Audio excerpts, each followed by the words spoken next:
আসসালামু আলাইকুম রহমতুল্লাহ। প্রিয় দর্শক, ঘরের লাইট বন্ধ করে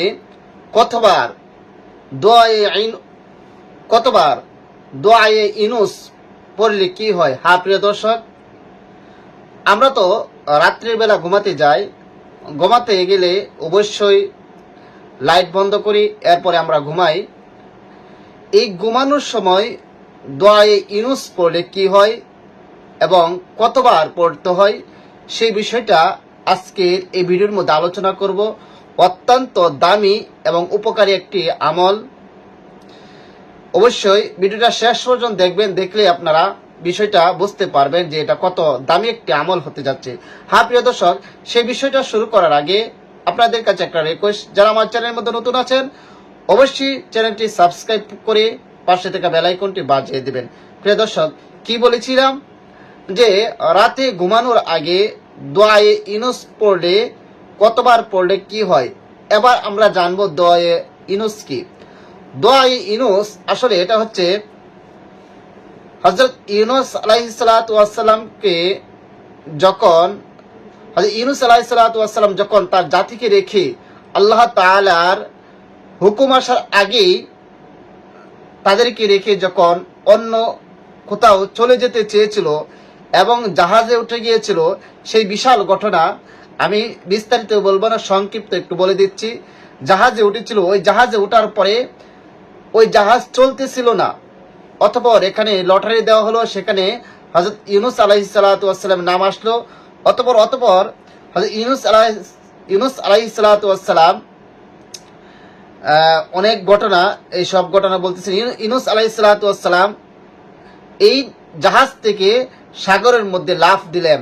লাফ দেওয়ার পর সেখানে বিশাল বড় এক মাছ হা করে হযরত ইউনূস আলাইহিস সালাতু ওয়াস সালামকে গিলে ফেললো। গিলে ফেলার পর হযরত ইউনূস আলাইহিস সালাতু ওয়াস সালাম ওই মাছের পেটে চলে গেল। এই মাছের পেটে চলে যাওয়ার পর দেখেন, এক লক্ষ্য করেন কত বড় মুসিবত। এক হচ্ছে সাগর, আরেক হচ্ছে পানি, আবার পানির ভিতরে মাছ, মাছের পেটের ভিতরে, মানে তিন জুলুম, তিন অন্ধকারের মধ্যে।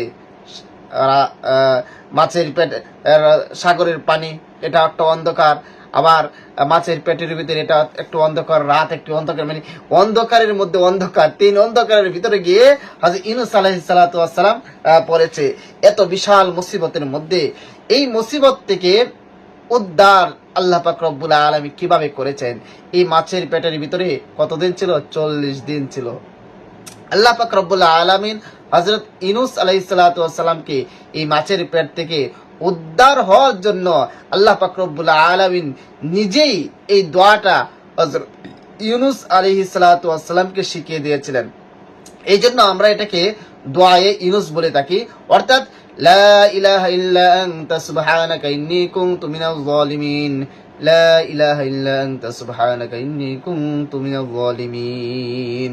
এই দোয়াটা যে, এই আয়াতটা যে, এটাকে আমরা দোয়ায়ে ইউনূস বলে থাকি আর কি। যাই হোক, অথবা আল্লাহ পাক রব্বুল আলামিন এই মহা মুসিবত থেকে, অন্ধকারের পর অন্ধকার, অন্ধকারের উপর অন্ধকার, এই মহা মুসিবত থেকে এই দোয়ার উসিলায় আল্লাহ পাক রব্বুল আলামিন হযরত ইউনূস আলাইহিস সালাতু ওয়াস সালামকে মুক্তি দিয়েছেন আল্লাহ পাক রব্বুল আলামিন। এই ঘটনাটা সংক্ষিপ্তভাবে বলে দিলাম, যদি কোনো ভুল হয়ে থাকে ক্ষমার দৃষ্টিতে দেখবেন।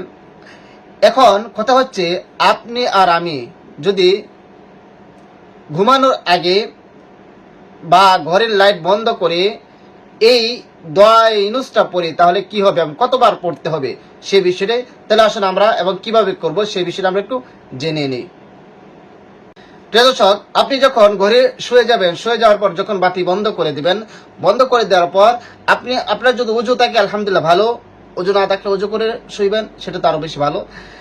এরপর আপনি 3 বার ইস্তিগফার পড়বেন, আস্তাগফিরুল্লাহ রাব্বি মিন কুল্লি যামবি ওয়া আতুবু ইলাইহি, লা হাওলা ওয়ালা কুওয়াতা ইল্লা বিল্লাহি আলিয়্যিল আযীম, আস্তাগফিরুল্লাহ রাব্বি মিন কুল্লি যামবি ওয়া আতুবু ইলাইহি, লা হাওলা ওয়ালা কুওয়াতা ইল্লা বিল্লাহি আলিয়্যিল আযীম, আস্তাগফিরুল্লাহ রাব্বি মিন কুল্লি যামবি ওয়া আতুবু ইলাইহি, লা হাওলা ওয়ালা কুওয়াতা ইল্লা বিল্লাহি আলিয়্যিল আযীম। এরপর 3 বার দরুদ শরীফ পড়ে নেবেন।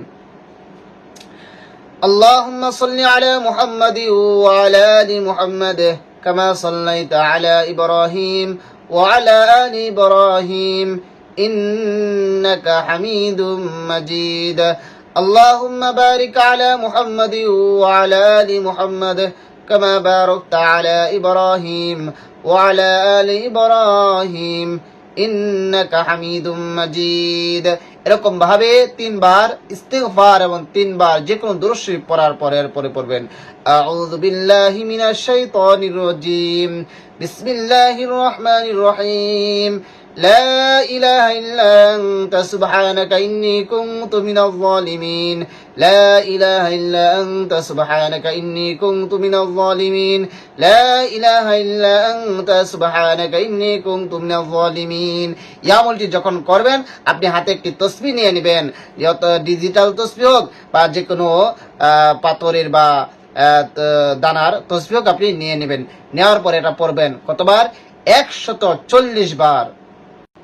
এটা পড়ার পর এরপর আবারও 3 বার যে কোনো দুরূদ শরীফ পড়ে নেবেন সাল্লাল্লাহু আলাইহি ওয়াসাল্লাম সাল্লাল্লাহু আলাইহি ওয়াসাল্লাম সাল্লাল্লাহু আলাইহি ওয়াসাল্লাম। এরপর আপনি আল্লাহ পাক রব্বুল আলামিনের কাছে দোয়া করবেন। এভাবে যদি আপনি এই আমলটি করেন, এরপরে যদি দোয়া করেন, কি হবে? আল্লাহ পাক রব্বুল আলামিনের কাছে যদি আপনি কোনো অনেক বড় মুসিবতের মধ্যে পড়ে থাকেন, অনেক বড় বিপদের মধ্যে পড়ে থাকেন, তাহলে এভাবে আমল করে আল্লাহ তাআলার কাছে দোয়া করবেন। আল্লাহ পাক রব্বুল আলামিন আপনাকে এই মহা মুসিবত থেকে, মহা বিপদ থেকে উদ্ধার করবে ইনশাআল্লাহ। যেরকম ভাবে আল্লাহ পাক রব্বুল আলামিন হযরত ইউনূস আলাইহিস সালাতু ওয়াস সালামকে এই মহা বিপদ থেকে উদ্ধার করেছিলেন এবং বিপদ থেকে উদ্ধার হওয়ার জন্য এই দোয়া স্বয়ং আল্লাহ পাক রব্বুল আলামিন শিখিয়ে দিয়েছিলেন। এই জন্য আমরাও যদি এই দোয়াটা পড়ি, আল্লাহ পাক রব্বুল আলামিন আমাদেরকে সব ধরনের বিপদ আপদ থেকে হেফাজত করবেন।